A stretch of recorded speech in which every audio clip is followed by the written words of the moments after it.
The sport of off-road racing is full of incredible stories, wild characters, legends, and even villains.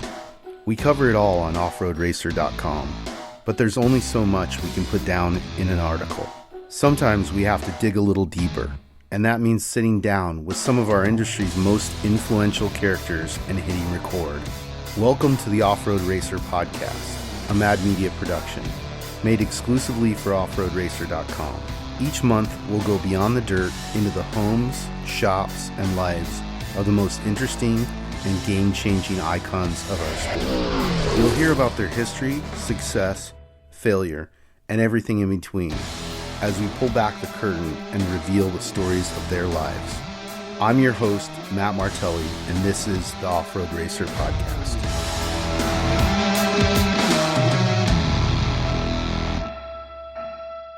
I'm Matt Martelli. We're here. It's the Off-Road Racer Podcast, and I'm here with my good friend, Jerry Zaiden. What's up, man? How are you, man? Thanks for having me. Yeah, been a big week for you guys. It's been big for a little while now. Yeah, definitely. Yeah. No, and talk about, we'll kind of go backwards, but, start off with, you guys have had two massive victories. I would say, the biggest wins of Camburg, King of the Hammers, and then the Mint 400. Yeah, it's been a wonderful year. I mean, since partnering with Magnaflow, they've definitely given us some resources to succeed. And we went into the Parker race and qualified first. Kyle crushed it out there. Truck's working good. It still had a lot to improve on, but we got it good. Qualified first, led all day. At one point, I think you called and you're like, you guys are in the overall right now on the last lap. Yeah. And then we see the truck stop on the tracker on the last lap halfway through it. We're like, what's going on? And that's so crushing. Yeah, power steering pump went out, which went out in qualifying as well. Kyle, like you'll see him when you watch his video. He's most of the way through qualifying, but then he's like off the course a little bit and trying to get back on because the pump's going away. And luckily we had a couple spares with us, but man, losing it on that last lap when we're like coming back, and the defeat was real. Yeah, I mean, that's off-road racing. I think that's why it feels so good when you win is that, it's not easy. Yeah, I mean, it feels good just to finish, right? Like a lot of guys, like you'll see them at the finish line in 8th place and they're just ecstatic, right? Because their goal was top 10. They know they're not going to probably win, but they want to finish. And if they could break that top 10 out of 40 trucks in their class, they're going to be ecstatic. And to get a program running at the level our program's running at with all the best parts and the best crew and the best drivers, we want to lead all day long. And there's some stiff competition out there. So it makes it very earned. Yeah, it was very interesting, though, too. And like one of the things that doesn't go mentioned a lot was, that Kyle didn't give up. I mean, he had to basically, put a new steering pump in, right? Yeah, so we had our two pumps. So there's the old school cast iron TT pumps, and then there's the newer aluminum ones. And we have Howe pumps, and Kyle had one of his pumps brought in, which is a different manufacturer.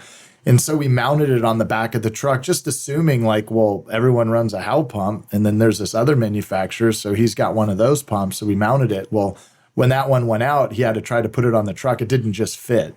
So they had to modify with whatever tools were in the truck and grabbing rocks to kind of scrape it aluminum like a file to get the thing on there. But they got it on, and they wound up finishing. I think they got 10th place at Parker. We didn't even pay too much attention at that point. And, he got the finish. It's cool. We got some points. But man, it was pretty deflating. It is deflating, but to me, I have so much respect for you guys, and Kyle in particular, of that's usually one where you're like, hey, we're going to pack it in, right? But he didn't. He was like, there's a way we could fix this. We'll fix this, and we'll get a finish. Yeah, absolutely. In those races, especially the first one of the year, it's a no quit attitude. We have to finish, we have to do this. We made it this far in the race and we're going for the whole season. So you need to capture all the points you can get. Yeah. Let's go back for a second because I want to talk about, the beginning of Camburg. I mean, what was the impetus for you and Jason starting Camburg? Really, we were just oblivious, right? We just had this passion play. We met in junior high school, became friends in high school. We both had trucks. A couple of our other friends had trucks, and we'd go out to the Fireworks 250 race in Barstow. And this is like 80s, right? Or 90s. Like 89, 90. Yeah. We both graduated high school in 1991. Yeah. So don't try to figure out how old I am because now I'm feeling old. But so back then it was the heyday. I mean, I remember. The white fender revolution, right? Yeah, I mean, there wasn't really fiberglass fenders for trucks. That's a crazy thing. It's pre all of that stuff. Like they were just kind of starting. Yeah. And anyway, so, our choices were you had the Downey catalog, you had FabTech just popping up, making a couple parts, they're in the recycler, you can get a body lift for $189. You had a Downey catalog. We had Toyotas. You had AutoFab, and they're bending I-beams on trucks and putting, 5 shocks per wheel or something.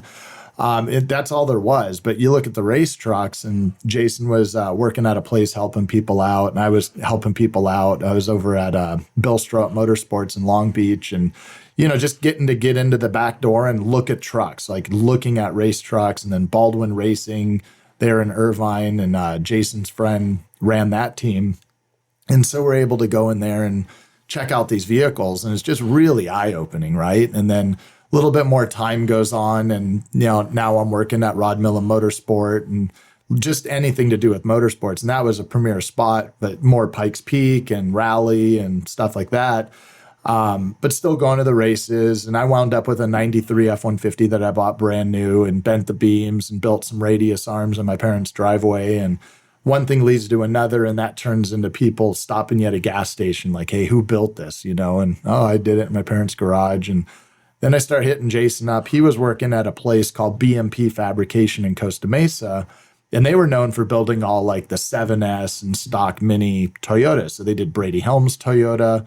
It originally went to FabTech and got built that way, and then came to this shop and got, modified to be a lot more race worthy than lift kit worthy. Not putting down FabTech in any way. They've done a great job. But it was just a different vibe. It was more of a real race culture than a kind of getting into the race culture where FabTech went down the path of kits, and this was like a fab shop. And then they did 7S trucks, and that's like, Custer shocks at the time. That's like, if anyone knows their shock history, Brett King and Lance King worked for Custer Company, which was really Walker Evans race shocks back in the day. And Custer Shocks was Custer Company. It was an oil industry company, right? Machine shop, whatever. Anyways, this had 3-inch Custer shocks. And I mean, when you're used to looking at Rancho 7000s and Rancho 9000s, or Deutsch Tech or something, like that's the shock. Fox barely had 2-inch. Bilstein had 2-inch. There was no big shocks at the time. Rancho had the lightning rods, and then there was the Custer. And when you saw the Custer, you're like, okay, there's something going on here. Like, this is a really nice part. Right. But you'd see these like stock Toyota trucks, literally stock, and then you get shocks. You get a 3-inch Custer shock in the front, and a better torsion bar, and an upper control arm. And you weren't allowed to put the shocks through the bed. The rule was they had to stay under the bed. So, we would be like cheering on these trucks. And then next thing you know, you're at the Fireworks 250 race. And then you see Robbie Gordon blown by in the La Victoria Ranger. And you see all these other trophy trucks flying by. It's like really eye-opening on like what off-roading was, right? It's cool that, you had that experience, because I always compare it to the beginning of action sports, right? Because one thing I learned about action sports is the power of the culture, right? There was a point where we were traveling all over the world, and we were going to places where previously there was no skateboard culture. And because we went there, and because a lot of other brands went there, now there's a skate park and skate shops and so on. And I think off-road's much the same. And especially now when you look at the trucks that are coming from OEMs, like, it's easy for me to draw the parallel and go, okay, the TRX, right? Like, somebody saw a Camburg truck, right? Absolutely. The Raptor, somebody saw a Camburg truck, right? And there's other builders, but well, here's what's funny about bringing up that Raptor is we helped Toyota build. So if you guys out there are listening, go Google 2007. Okay, 3 years before the Raptor, 2007 orange TRD Tundra. Yeah. Right. And you'll see that truck. Now, then Google the 2010 Ford Raptor. They're both orange. They both have the 2 tow hooks. They both have the same styling cues around the corner headlights, right? Yeah. They're both long travel. So you'll look at that Tundra, and every time I show someone this, they're like, no way. And I'm like, yeah, Toyota did it first. Yeah, with you guys. And they didn't build it, which is crazy to me, Crazy. right? And Ford came out with that. And I mean, how many Raptors did they sell every year now? You know, though, I remember talking to the guy who was running the program at the time, Jamal Hamides, and I knew that they were going to sell a ton of these. And he kept asking me, well, do you think we'll sell 1,000, 2,000, 5,000, whatever it is? And I'm like, dude, like, let me sell these. Like, you're grossly underestimating the demand that I know is there from the culture side of it, right? And then even beyond that, like all the moms and the farmers and the regular people who look at the Raptor and go, yeah, I totally want it. Now you're seeing that become a bigger category as, you know, luxury off-road trucks. And I think we're just scratching the surface. So that's exciting. But, you know, so you guys are working for other people, you start racing, and then what happens? Yeah, so we're working for other people. I sub-panel my parents' garage in Huntington Beach. The city's knocking on the door like, hey, what are you doing here? Like, you can't run this business out of the house. I'm like, oh, no, it's my own truck. Oh, okay. No, it's not, because we ran the license plate. So we actually signed a 6-month lease on a small 1,400 square foot building. We had our friend in his Bronco, and he had like a 1990, like the square front end Bronco. And we're building it, right? And that's like part of what's going on is like, this is the project that's going to keep us afloat. Well, as we're working on that, all these people keep literally knocking on our door from a little ad. Like, so I don't know how many people out there remember the Recycler. Oh, yeah. But there was the auto parts section, and we didn't have enough money to even put a picture in it. It was just a little bold script of text, like lift kits, Ford, Chevy, Toyota, Dodge, whatever, right? And people would call like, oh, what is this? Who is it? And people would come in. And it's funny because there's some of the first people like Ryan Gallagher, like he worked for TSW Wheels and Black Rhino. He's now at Wheel Pros. He's one of our first customers, right? And then I have Derek Roche, a guy I went to high school with. He's over at Stance. He's been at Hurley. A lot of people in the industry who grew up were our first customers. And it's really cool that these guys have stuck around. And we have like, you know, there's our buddy Josh and this guy Drew. They've been our customers since day one, friends with this one kid, Matt Pitroff from Dana Point, and everyone remembers this white Ranger in Glamis with paddle tires with the V8 in it. But we did this in 1998. Right. We started in 97, and this wasn't, you didn't see Ford Rangers with custom I-beams hauling ass through the dunes back then. No, and I remember the effect that had to, like, crossing over into skate and surf culture, which was also right there in Huntington as well. Yeah, for sure. And I was going to say something earlier when you brought that up is like, at the time, we're just young and passionate, and we have a path. We see this path, right? It's just like rock stars picking up bass guitars, and drums. They're not musicians. They're just playing music in their parents' garage, and then it just happens for them, right? Well, the same thing is like, we're living our dream. We're living through this passion, and we're blindly creating culture without even realizing that we're creating this culture. And then now you see the new school up, right? Like these new guys. You got the Terra Crew guys out there filming, doing their thing. And there's this whole group of people. And some of them I don't even think realize that like the first long travel stuff was coming out of Camburg. The first billet control arms, the first Heim joint radius arms. All these firsts came out of what we did. And when I say first, it's the first to be like put on the shelf and you can come in and buy it, right? Yeah. Otherwise, it was just hand-fabbed one-off. Yeah. For a trophy truck, right? This unlimited vehicle. And, you know, at the time, I remember bringing a table and a 10 by 10 little tent thing, you know, check out our parts and hearing all the criticism from all the fabricators, right? Like, oh, that's not going to work. Oh, that's going to be this. And I'm a fighter, so I never take no. I'm like, oh, well, why won't it work? Explain to me why it won't work, right? And okay, cool. Well, watch, I'm going to prove you wrong. So then we start seeding our parts on race vehicles that are winning. Yeah. And then those same people, I see them all the time now. They're like, my hat's really off to you guys because you did it. like, I didn't think you guys would ever do this. Yeah. Right. So it's really cool to hear. And there's like some big names in the industry, right? And at the time, they're just kind of not seeing like you can build a part and just sell it. Well, what I liked is that, you guys were racing, right? And in the vehicles that you could afford at the time, and then building products based on that.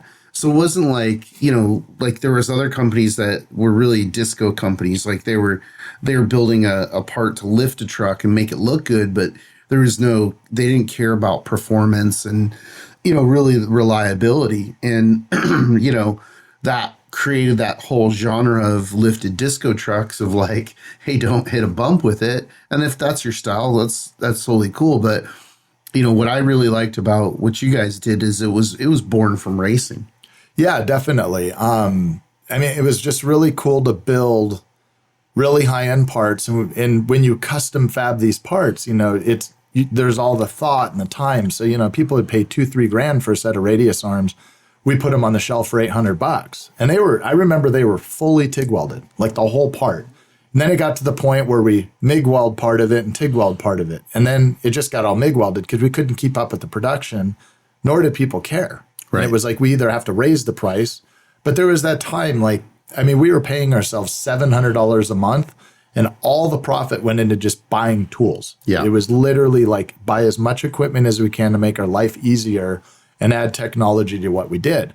And bringing that into it, I remember Danny Porter kind of talking crap, not in a negative way, right? But in a way of like, oh, you can't laser cut the metal, it work hardens the edge. And I'm sitting here thinking like, what are you going to just do bandsaw your whole life?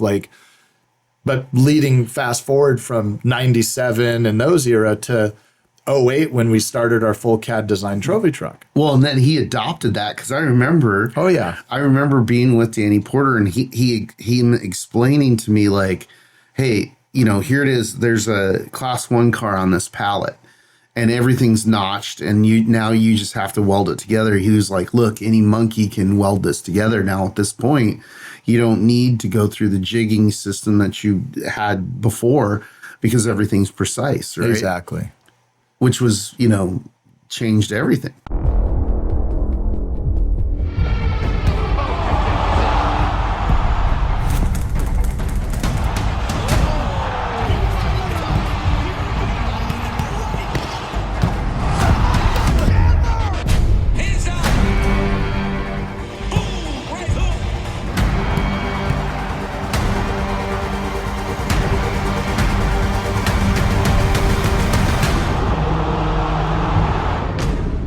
Yeah, and we got with R&I at the time, and R&I was doing a lot of our laser cutting. We had like 3 or 4 different people doing laser cutting. We got with them. That's when we met Craig Hall and teamed up with Craig Hall. And we originally had another guy helping us draw the truck, and it was going to not make the '09 Baja 1000. And right. So Jason and that guy would get together, and that guy just was drawing things wrong. And Jason's trying to design, they're butting heads. So we go to Craig Hall. Craig's like, I could totally help you. And put it in it, redid a bunch of stuff as much as we could.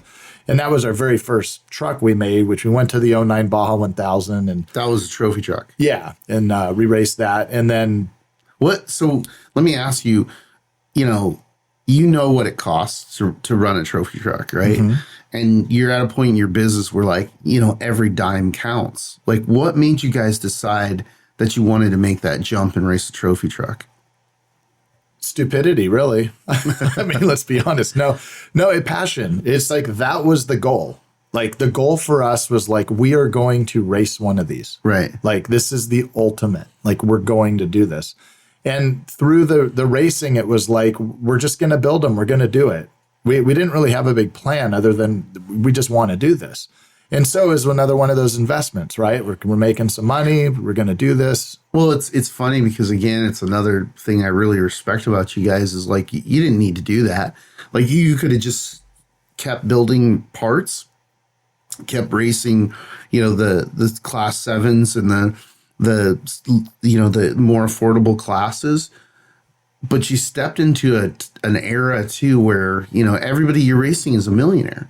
Oh, right? Yeah. Like it was, I remember seeing it and it was, everybody was cheering for you, but it was like this impossible thing of like, oh man, like cool, you got the truck. Can you afford the chase trucks now?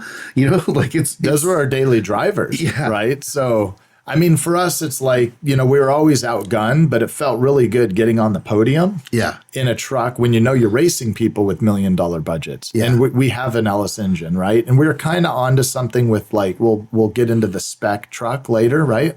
But we were kind of onto that because originally my plan was like, we're just going to put an LS7 in it and that's it. And then we were working with Turnkey and then they wanted to help us out. So they didn't charge us a ton of money. They wanted to help out with an engine. So we went with this bigger engine and we wound up using a World Products aluminum tall deck block and heads, which that whole engine was a disaster. Like the casting, the leaking, the problems, it was just a nightmare. And eventually got into the GM tall deck stuff. And got that truck going. And then we had the opportunity because like business is busy. So then we talked to Welchel at the time and he needed a job. So he wanted to prep the truck. So he was helping prep the truck. At the same time, the test was like, let him drive it. And it was the Mint 400 was the first time he drove for us. And that was Dana at General Tire because we were with them at the time. Yeah. You know, she's like just excited for us to be in the truck. Yeah. But when I brought him up, she's like, oh, we might have a chance here. Well, he actually was in second place. And then on the last lap, the ring and pinion went out. And so he was on time in second place at that race, which would have been just amazing. And everyone's seen the footage where, you know, you got Steve Kroll or the Grove Lumber guys like hauling butt down a straightaway and Welchel just flies by him through the biggest bumps out there. And there's full helicopter. I think Tuba got that. And then there's like over by pit one where he's just like hitting things that no one's hitting that way. He's like full Welchel. Like he was in his prime. He's not afraid. Yeah, definitely not. Such a phenomenal driver. And then that turned into like, okay, now he's going to prep the truck. He's going to drive the truck. Now we could run the team and we just want to now see our trucks getting on the podium. Right. And that was the goal, right? So at that time, you know, that was a really good showing. Even, you know, we didn't place there. Everyone knew what the truck, that was the show at that race. Yeah, everybody's like, okay, this truck is capable, right? That's like the craziest, toughest thing about being a truck builder is like, you know, you're building trucks primarily for guys who are wealthy, right? Mm-hmm. So, you know, if you get lucky, you find one that's good, you know, but then he's competing with a bunch of now younger drivers that are just, they're killers, man. Yeah. So it's, you know, you could build the best truck in the world, but until it aligns with the driver, everybody's looking at you going, well, I don't know, right? And then when it aligns with the driver, then everybody's like, well, that's the truck, and the orders come in. For sure.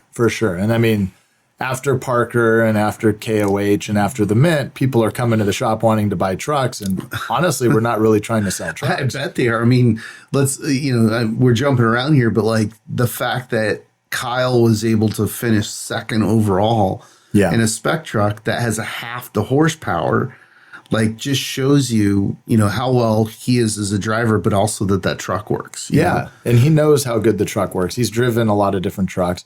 And also at KOH, we're only 6 minutes behind Pulverdi, who got the overall at KOH, and we got third overall there. Yeah. So that's also cool. And that's in an all-wheel drive Mason truck, which is the top-of-the-line truck right now. Right. Those are badass. Right.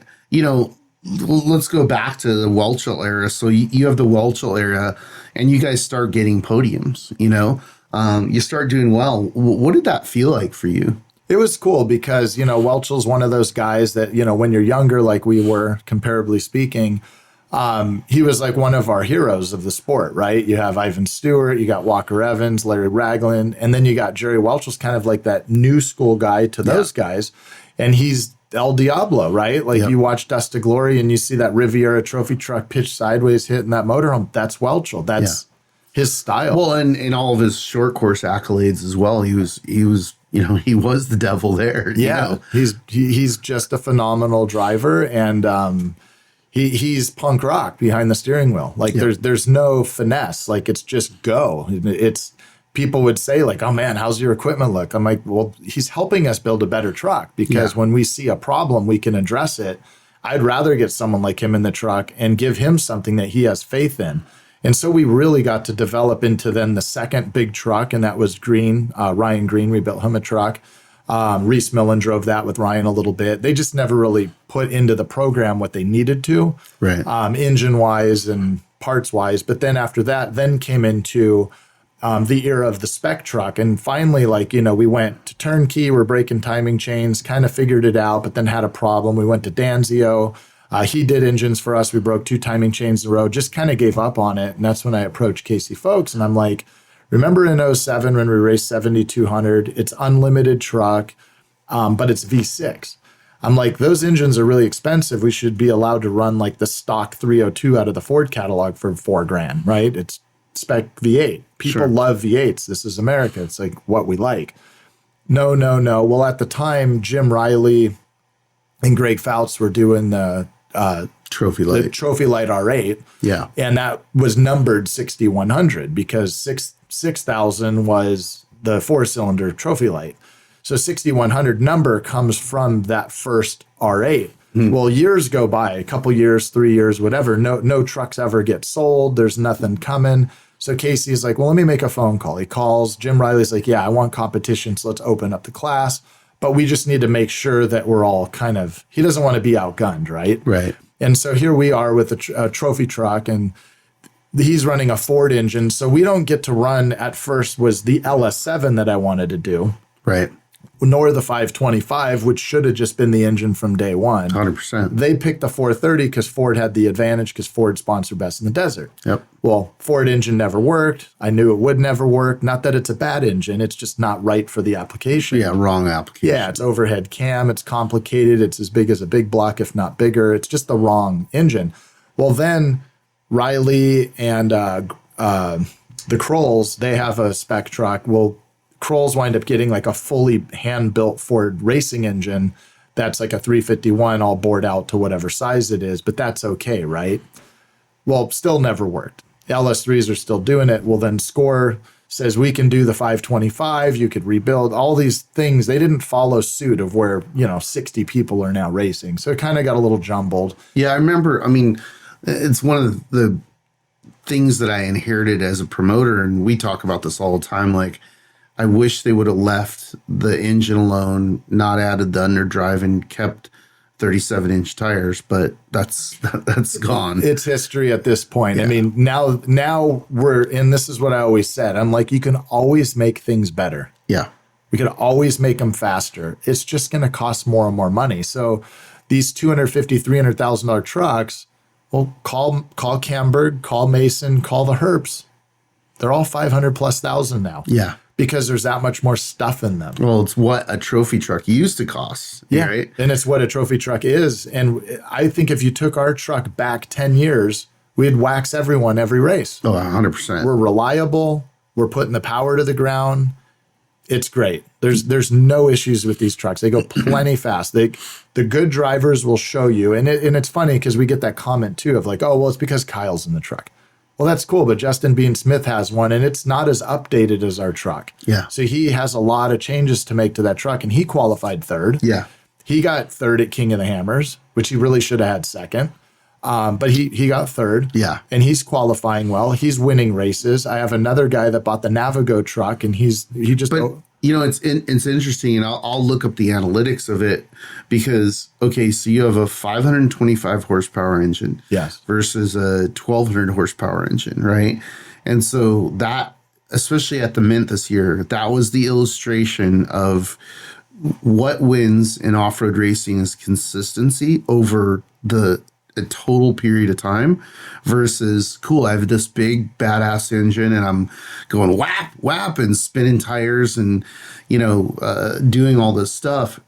That to me is like the true illustration of what this style of racing is all about, is being smart, being disciplined, being there at the last lap, making sure your equipment's not damaged. It's how Rob Mack races. It's a very hard mental game to play, and Kyle's a master at it. I think wiser people do well. Yeah. Right. And I think the hotheads don't do as well. And you could watch these really exciting drivers. They're really fast at qualifying, or what looks fast. Yeah. But they're not really getting traction. They're not really focused. Yeah. I look at it like this, is like we're running a marathon. Every one of these races, we're running a marathon. And then the race happens kind of on the last lap. So you look at the Mint this year, right? 3 laps, 4 laps. Yeah, 4 laps. 4 laps. Sometimes 3 laps. This year was 4 laps. So I remember going, okay, first lap, cool. We're still in the lead. We're battling with Grabowski, Coleman. I think those are the 2 main guys. There's a couple other guys in the mix there. And, we're kind of giving up because Kyle, when we tested, like he softened up the shocks a little bit. So we gave up a little bit of time in the first part of the course, but we really picked up a lot of time. So I'd say we gave up kind of about a minute in the first part, but gained 2 minutes on the second part of the course. Right. I know a lot of that has to do with being mid-fuel because our setup's not changing in our truck. Right. And the course conditions were really good for the setup of our truck. Right. What we had at Parker or what we had at KOH would have been perfect for the Mint. They made some good changes, but just softened it up. And that little bit of pop, that extra pop, kind of hurt us a little bit in that beginning part. Right. Well, anyways, as the race went on, I remember, okay, we pitted the first time. We're still in the lead. Okay, we're good. And then the second pit, and I remember looking at Jason going, all right, now we're halfway through this. Yeah. And you can see how many people are falling out. Oh, yeah. It's brutal. The carnage, and I haven't ran the analytics yet to see what the finish rate was, but it was lower than usual this year. It was interesting, and there's a lot of factors that enter into that, but a lot of it is just prep and human error. Racing against your dad is something that 90% of the racers in the world will never get. I've accomplished everything I wanted to do, and now he's just like taking the reins. I want to be remembered for being a huge part of short course, not just racing, keeping it alive, helping it grow. If it comes down to the last weekend and I'm in it, the boys better watch out. But I think it's pace, right? Yeah. So like if you're racing and you're racing the way it's been, it's never been a sprint race. Yeah. And now these trucks, It's a sprint race now. it's a sprint race. These trucks we've figured them out. Like right now, power steering is the limiting factor. Yeah. That is the one you talk to anyone right now, it's the power steering. Sure, the Mason has all-wheel drive trucks right now. They're still figuring out some of their parts, Sure. which is totally normal, right? Like it's still new. But the 2-wheel drive trucks were turbo 400 transmissions. Some of them are on manual transmissions. Right. The recipe's figured out. But now we're on these bigger 40-inch tires. We're going faster because you got guys like Kyle pushing the pace now. Yeah. Being smooth, well, it's making these other guys have to try to keep up. They might not be as smooth, or their truck might not work as well. Sure. But they're trying to keep up. And that's why I think the attrition, because when you finish lap 1 and you're 5 minutes down, you're like, okay, I better pick up the pace. Yeah, I agree. I think the other thing that's happening is as the speeds increase,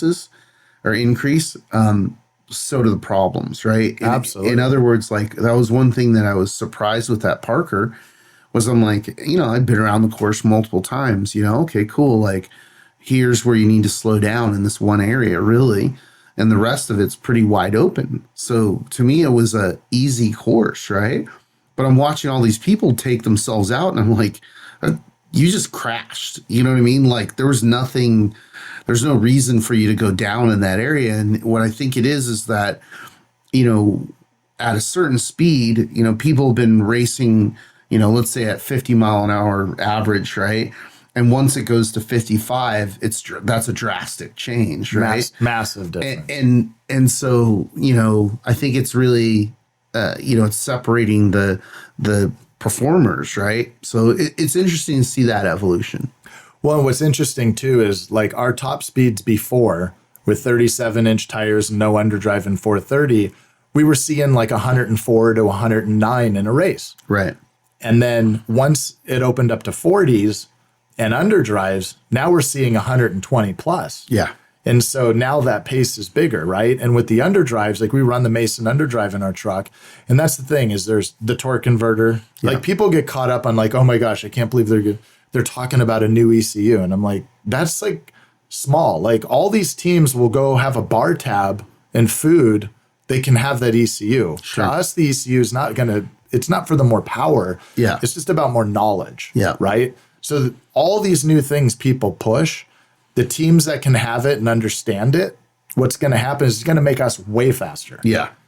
It's going to make the other guys slower. Yeah. Comparably speaking. Sure, they might go a little faster. Like there's guys out there that are pushing for different engines and all these rule changes. And they don't realize what they're getting into because they're just a dude on the sidelines with money. They don't build the truck. They don't realize what they're giving their competition. Right. And that's the funny part about it. Where I'm like, what's best for the class? I think a 37 would have been better because there's more differentiation between the unlimited truck and the spec. Yeah. Well, now we're the same thing with just less power. But with the underdrive, we don't have to go 140 because Right. you're very rarely hitting 140, especially if there's no dry lake beds or fire roads that go on for a few miles. We're all kind of hitting those top speeds. Yeah. I mean, the reason as a promoter I wanted to keep it 37 was there's more tire companies that have that product, right? Yeah. So once you go to 40, it slims down to, really 3 companies, 4 companies now. So, it's an expensive proposition for those tire companies and they've got to go back and justify it. So, in separation, but, I think we're going to solve that with the new class that we're working on. That's more of a mid-sized truck. But back to the timeline of Camburg. So you have the Welchel era. You're finally getting these wins, these significant wins, and then you actually get Kyle in the truck for a couple races. Yeah, so it goes from Welchel. Welchel went off to U Theory for a bit. Jason and I got back in the truck. We had some podiums. We had a lot of fun. It actually became fun for us because our sponsors we were chill with them, right? There's a time when you're like romancing your sponsors and making sure it's cool, and then now we're good. So we got to have fun. Then it got to the point where I'm like, let's try to get Kyle in the truck. I want to get someone fast. So for him, it was more like, hey, we're testing. You want to come try this thing out? Like I know he's fast.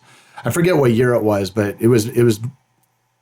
I want to just throw out like 2007. It might not be that year, but he was like 15.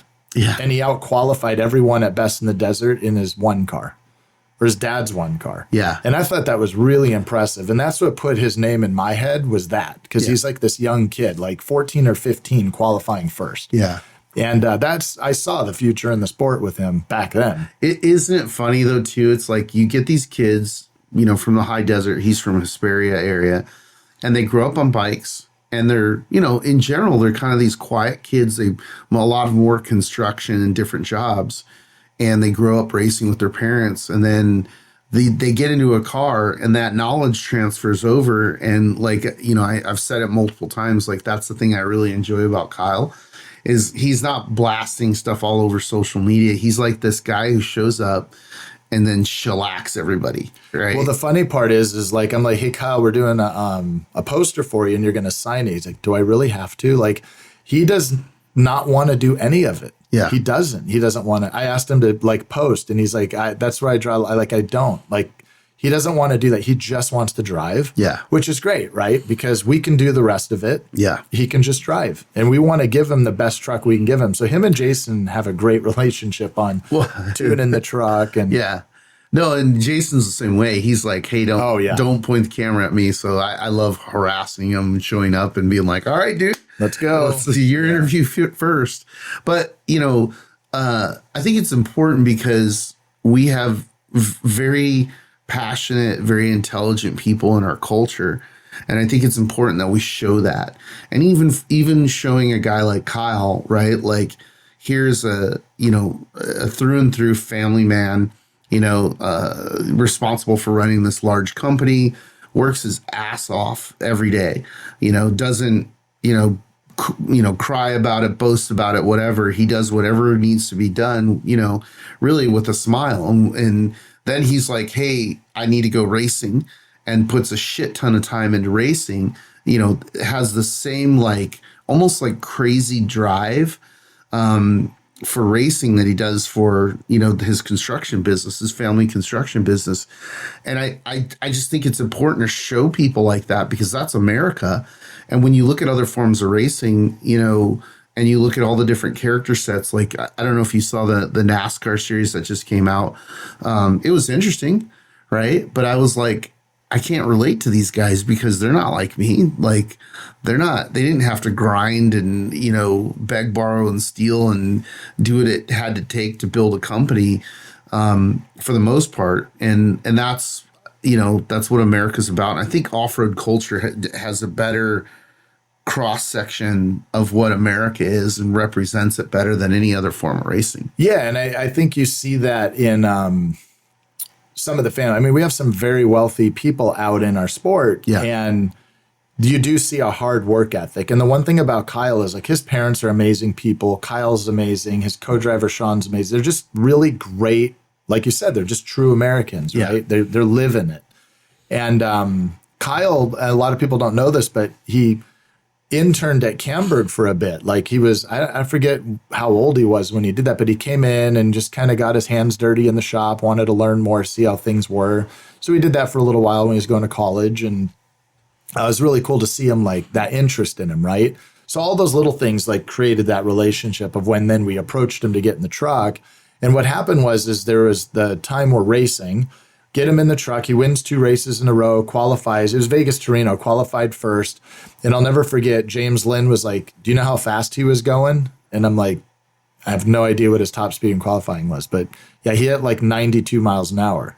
And he goes, do you know how fast racer XYZ was going? I have 104. He goes, 89 miles an hour. I'm like, interesting, right? So he was able to pedal it faster than a trophy truck, half the horsepower and on 37. 430 horsepower, 37s, no underdrive. And when you look at that race, the data to pit 4, we were overalling that race. Then he got in the mess of the trophy trucks and he keeps like, nerfing a few and they're not moving and nerfing them. And then he loses the front of the hood and the hood falls off the truck and winds up needing to slow down because now we're seeing, it was like 110 degrees out.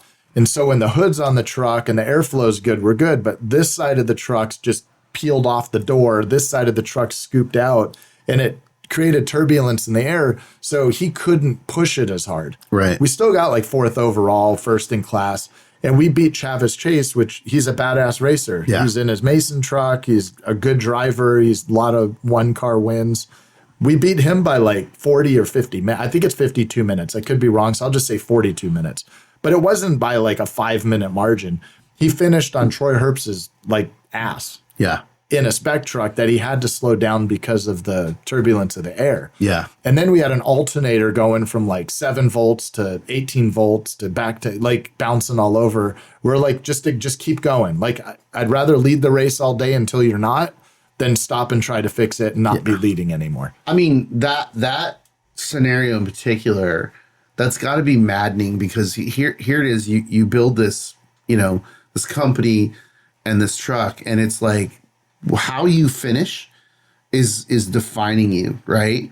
And nobody cares that you're racing against people with millions of dollars and all that kind of stuff. They don't see that. They just see your truck and their truck, and they're like, why isn't Camburg winning? And whatever apart, whether it was power steering, it's completely out of your control. Completely. Right? And that's what takes you out. And it's in your control, but it's like there's some companies out there that have these problems all the time, but they don't rebuild their pump every race. Like we do everything every race. Like that truck is brand new at the start line every race. It's tested. And our second test is qualifying. Yeah. Some people go out there and they're always losing something, and that's because their prep's not good. But the top teams, like I've seen McMillan, right? Luke McMillan or a bunch of big guys, right? Do everything they possibly can. One of the most devastating ones for me is like watching Cameron Steele at the 1,000 this year. Yeah. Like not go very far, but they put in all that time of, pre-running and prep and testing. And I want to see that guy win races. 100%. And right off the start, I don't know what mile they were, and that's it. They're done. Yeah. Right. And it's like, that's the hard part. I don't think people understand is like how much work goes into a race. Well, I agree. And I think it's even worse than that. I think it's the psychological effect of that. Like, it's like you're a fighter and you're going to have to get your ass kicked, 80% of the time in order to win 20% of the races. But then once you get on that once you get in that mode of like, cool, we've got the vehicle figured out, we've got the driver, we've got all the right partners.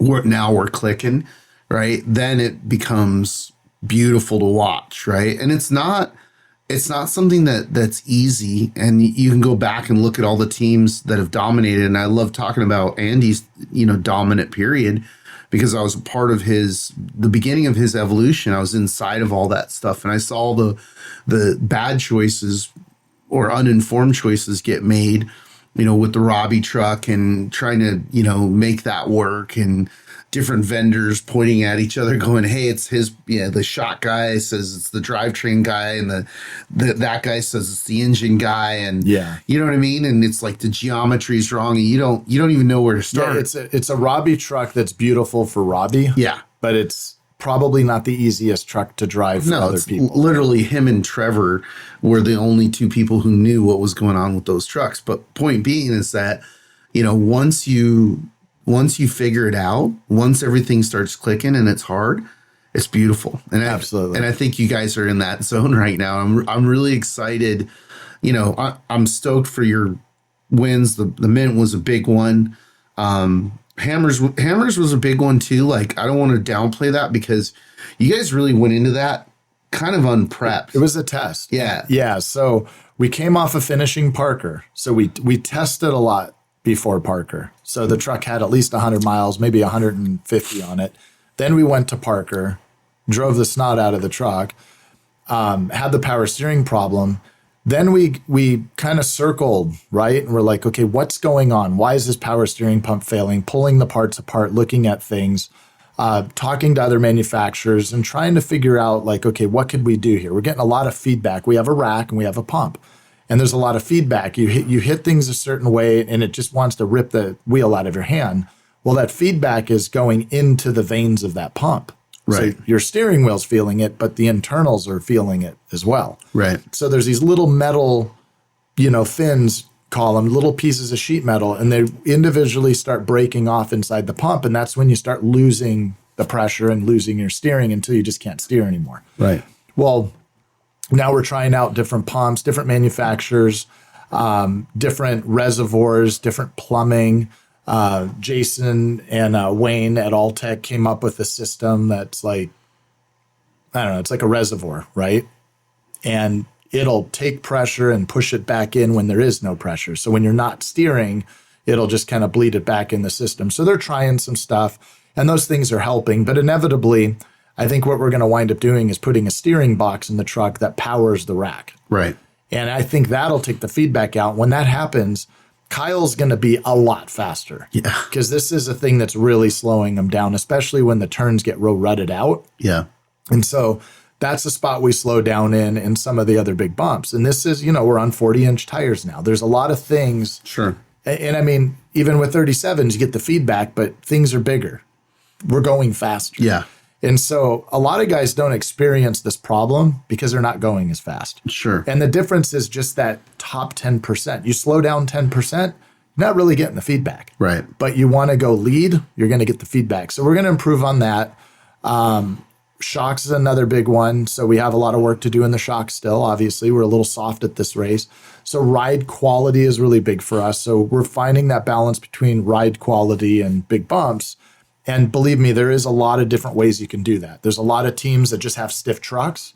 You can look at the videos and see a lot of the brands of trucks with rear geometry and shocks are always bucking and kicking. It's one thing our truck doesn't do is buck and kick. Yeah. One thing our truck does is fly nose proud. A lot of that has to do with where our gas tank is, especially further along in the race. So we have a lot of advantages, and we're going to keep making this truck faster. In every race, we're getting faster and faster. Yeah. And right. So your gas tank is mid-engine or mid-truck? Yeah, it's right behind the seats. So it's mid-fuel.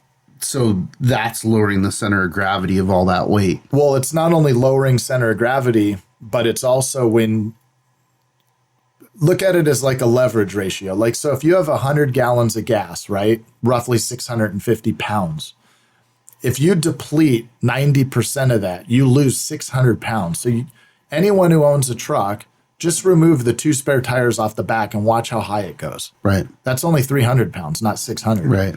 Well, when we deplete the fuel from the middle of the truck, we have a 2.5% change of weight Right. versus if it's rear fuel, you're seeing more like a 6 to 8% change in weight. Right. That's a huge difference on your setup. Absolutely. And so when you have to go like the Mint's 100 miles, but when we have to go 150 miles like Parker, we really see a big difference. Sure. And you to tell anyone, like go watch the race Yeah.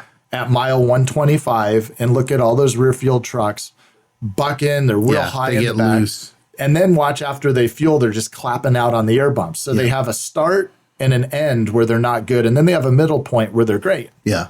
Our truck's great all day long. The Interesting. only thing that changes is the weight of the truck. So we lose some traction. Right. And so the biggest things for us have been traction, weight balance. And so we have because of the 40s, we now have this new rear spare tire basket. So we dropped it as far as we can. We're sitting at, bed level and below. And then our gas behind the seats is way down under the seats, technically. Sure. So it's a big change. Attention Off-Road Nation. The Unlimited Off-Road Racing Championship comes roaring through Parker, Vegas, and Barstow in 2024. It's three of the most prestigious and competitive off-road races in the sport. It all starts with the return of the Parker 400 in beautiful Arizona, January 10th through the 14th. Then it's the biggest, baddest, most grueling off-road race on the planet. The BF Goodrich Tires Mint 400 comes roaring back into Sin City, Las Vegas, March 6th through the 10th. And finally, the climactic conclusion of the Unlimited Off-Road Racing Championship, the California 300, returns to Barstow, October 2nd through the 6th. Visit unlimitedoffroadracing.com for complete details. The 2024 Unlimited Off-Road Racing Championship is here. Yeah, it's interesting because it's like this evolution where you have to problem solve to the point where you end up making new products like your brakes. Yeah. Let's talk about those a little bit because, you guys didn't have to do that, but, you came up with this idea of having a monoblock brake that nobody else would make for you. So you guys started making it. Yeah. So there's a few manufacturers overseas that make monoblock brakes, right? And they're very expensive and they have to pay tariffs to bring it into our country. There's big corporateness about their companies. So the product costs a lot of money. They make great product. One of the products I want to do, because we make the trucks, we make suspension kits, we do full rear end housings, we do all that stuff, is brakes. And I've approached some of the brake manufacturers here, look, I need this kind of brake caliper. I want it to be made in the United States. I want it to be all titanium and I want it to be the best it can be, right? No one wants to do it. Well, we're going to do it. And that's where we're at. So first test was KOH. We used to get pads wearing out uneven, or one side would wear and one wouldn't, like all kinds of issues that no one could really answer. Well, we have a team of engineers now with Magnaflow. So we have 3 engineers we put on it, and math doesn't lie. Physics is physics, right? So these guys invested heavily into software for flow, like fluid flow and whatnot. And we looked at what the competition's doing. We calc what they're doing, and we know exactly what's going on because math doesn't lie. And you can see the problems in what's there. You can see how some of the overseas brands have copied some of the American brands, like, the 2-piece stuff that we've been running. And mathematically, they're the same. So they're going to have the same problems. And then there's a higher end brand out there that doesn't have quite those same problems. But when you calc out our pistons and the spread between the smaller one and the larger one, the flow that goes from the brake line in and how it gets around all the pistons, mathematically, we're not just a little bit better, it's significantly better. Right. And so we want to run them. We ran them at KOH, we won. We ran them at the Mint, we won. And what little weird things we're seeing, we're addressing because we want to race test them for the season. And then once we figure out everything where we're 100% confident, now we're going to seed them out to some teams and get them more tested, support them with that, and then bring them to market. Which is rad. Yeah. It's so rad to see, that connectivity from racing to vehicle products continue, now you have the resources because of your acquisition, your relationship with with Magnaflow. I mean, what? Let me ask you about that, because that had to be a huge moment. I think being an entrepreneur and understanding like either even as you become a more successful brand, a company, like you're still giving personal guarantees on everything. You know, if shit goes south, they still take away your house and they take away anything you have, right? And until that point in which you know, truly sell the company, like that's the thing. I remember back when Ken sold DC, you know, and he was so relieved that he had not only sold it for a significant profit, but like, you know, he's like, he literally told me, hey, now they can't take away my house if, you know, we have a bad year. You know, what was that like for you, that moment that you signed the deal with them? I mean, for me, like we've worked with Magnaflow for years, right? We had a lot of different companies approaching us over the last, I'd say 8 years, right? We've built a great brand, and nothing really made sense. And even at the very end, I literally had an LOI in my inbox from another company as I'm going to SEMA show, and Magnaflow's like, hey, you know, we talked a little bit just briefly in the past, but would you be interested? I'm like, absolutely, but I have an LOI now. I haven't signed it. So what are you thinking? Well, they just straight got to numbers and okay, cool. Their guys looked at numbers. Okay, this is what we want to do, because they're the only ones that saw the value in the brand, and why they bought it was for the brand, not fine tooth on the numbers, right? Every business wants to be bought for, you know, pennies on the dollar. No one wants to buy the business for the brand and put into the brand to grow the brand. Well, Magnaflow will do that, and they are doing that. And that's the cool part to see. And they have a lot of expansion that's going on. I mean, they're close to 1 million square feet. They're a massive exhaust company. They have performance and replacement. You know, they do catalytic converters. They do replacement exhaust. They do performance exhaust. And now they do suspension. And so we're doing that. Now we're doing brakes. And the product planners they have, the data people they have, right? So we go to SEMA show for the first time, and, you know, we have an outside booth. We're throwing a party. We have the inside. We got Ivan Stewart, Marin Andretti, and all these ambassadors, and we're unveiling race program. So we have all that good marketing that they've had for years, but they have data. And the data is a good thing, because now when we have this data, and what does data mean? It means like when you're on the website and you're searching, boom, there's all the info with pictures and SEO and all these back-end things people don't realize. But we got a data excellence award at SEMA. And Nice. So Camburg's brand new with them, and boom, here you go. We have that. But when you look at the product plan, like all the kits, like the stuff we don't build for Chevy and the stuff we don't build for Toyota and the stuff we don't build for a Jeep and so on, it's all timelined out. Right. And so when you look at business growth for that, it's huge. It's more than doubling what Camburg's ever done. We couldn't do that on our own because, one, in Huntington Beach or Southern California in general, there is no more real estate. Right. Most real estate around Huntington Beach has been gobbled up and been turned into like high-rise housing, apartment complexes. Well, not just that, it's the production, the back end. Like that was one thing when you called me up and said, hey, you need to come look at the facility, which is only like half a mile from my house. Yeah. I'm like, what? They manufacture here in Oceanside? And I went over there and I was like, holy shit. Yeah, people have no idea. Like the robotic manufacturing and just the level of manufacturing that they're doing now, that you'll be able to plug your products into and go, okay, cool, I need 10,000 of these, right?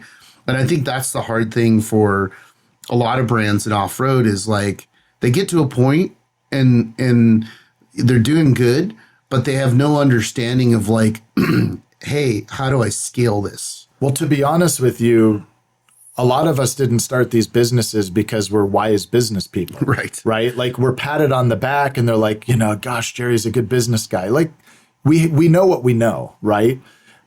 As a good sales guy, as a good visionary.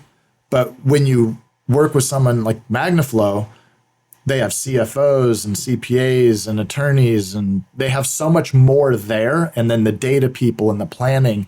And that's where the true power comes from. They have the space to inventory product. They have state-of-the-art manufacturing, and they have, I mean, I don't know how many people they have their hand welding parts together all day, but it's a lot of people. The machining, the laser cutting, like all in house. It's funny. A good friend of mine, Mark Schmidt, used to tell me this phrase. He said, it's hard to work on the business when you're working at the business. 100%. 100%. And there's definitely at Magnaflow, there's that separation because they have these genius people. I mean, and I say this truly, like, they run operations, and then they have numbers people, and then they have sales people, and they have marketing. Like, it's a real business because that company started in 1981. Yeah. And it started like literally like recycling catalytic converters and got into some exhaust stuff. And then they've really grown the business. So the owners of the company, they're hands-on people. Yeah. Like the owner's 80 years old. Jerry Pallone's 80 years old. He's there every day. Yeah. Nick Pallone, his son, is there every day. Dan Pallone, the nephew and the president of the company, they're there. They are connected. They are involved. They're involved in all the meetings. They're running that company. And it's just really cool to now work in the facility and sit at that top table for a company that I've respected for so many years because they crush it. You go to SEMA, like they have Kevin Hart, they have Mario Andretti, they have all these badass ambassadors are involved in all the best builds. They part of overhauling and Chip Foose and all these like cool things. Now we get to be part of that. But the exciting thing is what's to come, right? So like seeing all these new kits we're doing. We're getting into some simpler stuff with our Dominator suspension. So no, it's not just a spacer where you unbolt the shock, stick it on and put it in. This is actually an idea. I bought a domain name 15 years ago called Dominator Suspension. And the whole point of it was to remove the hardware that holds the spring to the shock on a Toyota. And it was to go replace it and look cool when you look in there. So it preloads the spring, it bolts in, it won't allow things to droop too far. It actually adds off-road performance in a basic way that actually works pretty well because you're preloading the spring with the factory shock. So you can get a couple inches of lift. It's not bouncy. It's the same thing we've been doing on Raptors with preloading from the bottom, except it's done there in a better way. And it looks cool. That's rad. So Mitch, why is this bike so drippy? It's our 23 race bike. We can start up front, work our way to the back. Bones can tell you about the suspension. The rear shock is one of the most critical parts of the bike. Pegs with the titanium mounts. Kashima coating here. Anti-gravity lightweight battery. Young's modulus. Horse and a half. Works chassis lab. More tie than a space shuttle. Really? I might need that repeated. This thing slaps. Slaps. Oh, you should have told me that earlier.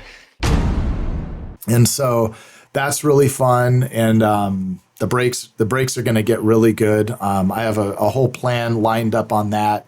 And that's going to be pretty special. Yeah, I'm excited for you because, again, like, having been an entrepreneur for decades and seeing these evolutions with our business, but also with other people's business, it's fun for me to, obviously, we're friends, to see you,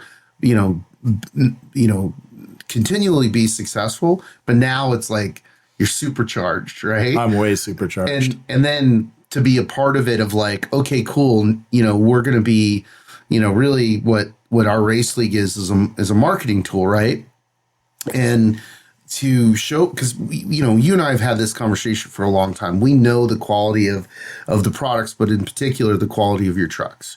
And it's just a matter of aligning that with the right opportunity. And now that time is now, and we just knocked it out of the park, right? Yeah. And it's fun because I'm telling all these companies, hey, this is what we're doing. You should jump on board. And then they see it and they're like, holy shit, we're in, right? Because it's, and it's an important thing because it's not just about Camburg Magnaflow. It's about, leveraging the relationships with all the partners that are involved with your team, all the people that are involved with unlimited off-road racing, us all working together to push this thing and, take some lessons from, the history of what worked, in the Toyota PPI Ivan Stewart era.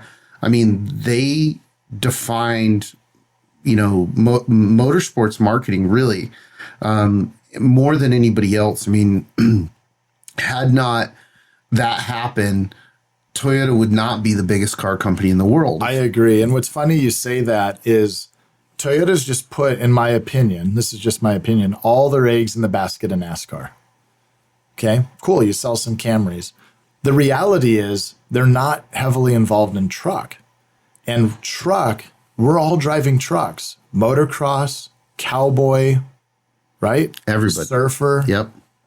America's a truck nation. We're a truck nation. And what are they doing to market to trucks? Yeah. And Ivan and I actually hit on that a little bit.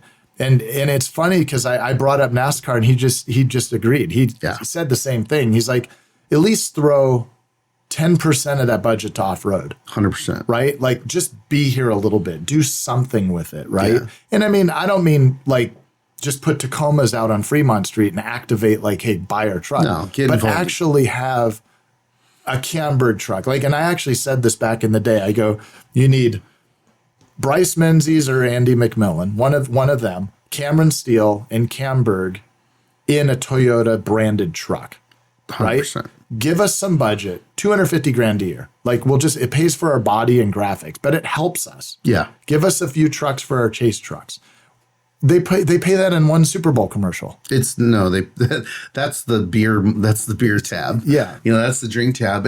But I think that what's happening is I think that these brands are waking up to this because they're seeing these paradigm shifts. Like you and I were at a meeting the other day and we pulled up the recent 2022-23 numbers and compared Bronco to Jeep. Yeah. And it was shocking. Isn't that shocking what happened? It was shocking how much market share that Jeep's lost, right? Mm-hmm. And so at some point, those guys have to go. But are they even looking at it? What are we doing? Right? Yeah. Are they just scratching their head going, wonder why we lost our sales here? Yeah, well. I mean, Jeep's doing 250,000 Jeeps down to 150,000 Jeeps, and Broncos like, boom. Yeah. That's, what else are you going to get? They're both convertible. They're both kind of the same type of thing. Yeah, very similar. Right?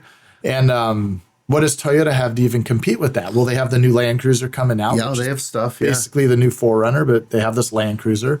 Won't be a convertible. I don't know. Will that change anything, or will it also pull a little market share, or will it add more excitement? I think that, the future's really bright for us, and for a lot of different reasons, but in particular, as it relates to your company, of connecting the dots between, the excitement of off-road racing and a product that you can buy, right? And this is why we're marketing with you guys, right? Parker, we got to grow or change or do something. Yep.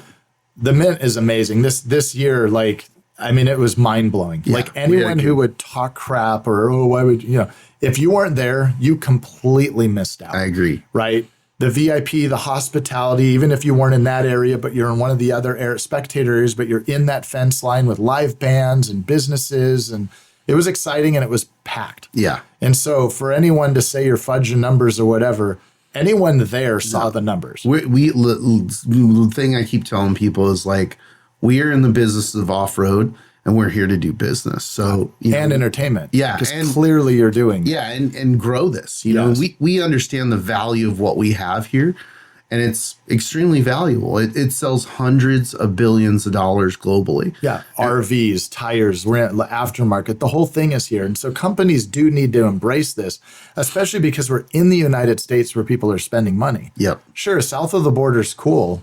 Yeah. But let's be real. Like we need a market where we can have a good dinner in Vegas or whatever town we're in. Look, it's really simple, right? This is why F1 is trying to do even another race here. 100%. America is the market, and we're a truck market and an off-road market. 100%. So it's on. And our budget's a fraction. Yes. Like when you look at the money being thrown around with F1 or even NASCAR, and off-road racing's legitimate racing. Yeah. Right? NASCAR, there's politics out there. Yeah. I call it like the traveling circus. You see all the semis come in, they all unload. Everyone's like, hey, Bob, I could just see a whole cartoon on it, right? Sure. And then the race happens. Only a few people are going to win. I don't think a lot of people realize that there's people that just show up to qualifying and do qualifying. Yeah, to get their bump. And then they get their points or their money, and then they just get off the track, pack it up, they hang out, watch the rest of it. But then when it leaves, they all kind of leave together as like a parade to the next place. It's like the traveling circus. Yeah. And I've only been to one NASCAR race. It was California Speedway. I had the motorhome in the infield. It was honestly if I was Traeger or Weber, I'd be marketing to those. Sure. Because that's what people are doing. Yeah, I've been to a bunch of them, and they've built a remarkable business. Oh, absolutely. You know, and there's a lot of lessons to be learned from them, but I truly feel that the product that we have is better. It's more exciting, and it's more future-proof. Absolutely, especially with trucks and SUVs. Like people want to see. I mean, Rivian was there making it. Did that thing finish, by the way? Yeah, it did. It made awesome. It made a lap. It was we've got to do some more PR about it, but that's the first electric vehicle to finish a major off-road race in North America. So yeah, it's really cool to see. And it's funny because I saw it there, and I know their stock's way down. I bought some of their shares of their stock, which was pretty funny. But no, I think they're onto something. Yeah. Right? Like they make a good-looking vehicle. I see them all around Orange County. Yeah. I don't think electric vehicles are for everyone, but it is a category. But they're doing it. Like Rivian is here testing vehicles, and Totally. you know, they're in the show. We need to get Toyota and Ford and Dodge and Chevy involved, right? I think we will. Yeah, that'd be cool. But no, that was awesome. Thank you for doing this. Yeah, thank you. Well, I'm sure we'll end up doing a part 2. You know how we work. Oh, yeah. Right on. Absolutely. Thanks, brother. Thank you.